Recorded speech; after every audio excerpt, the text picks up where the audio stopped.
So here we have the Vauxhall Insignia on a 12 plate. I'm going to start off by showing you around the outside of the car, and then we'll hop in and run through some controls on the inside. But from the outside, you can see it's a 5-door car with tinted windows. Let's start off inside the boot and then work our way around the rest of the car from there.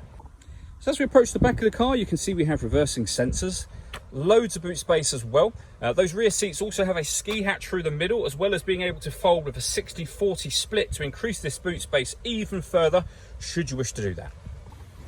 Okay, so we're just going to work our way back round to the front of the car, and then we'll hop in and run through some controls on the inside. But now that we've done a full circle of it, you can see it's in excellent condition the whole way round.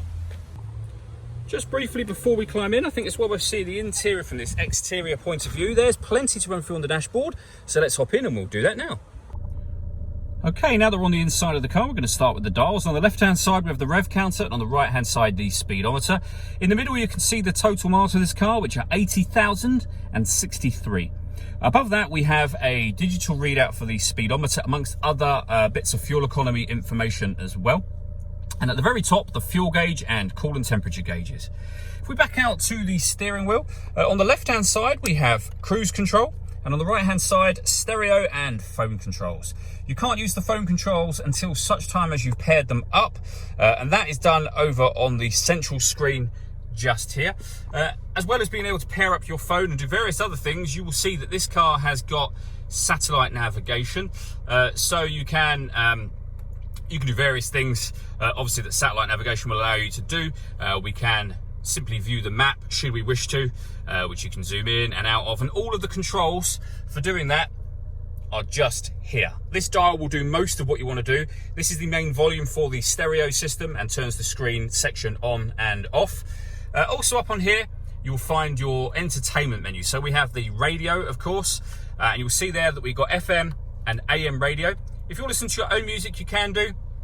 We have a CD player for that, and auxiliary input as well. So plenty of ways to listen to music in this car, as well as having that satellite navigation up there.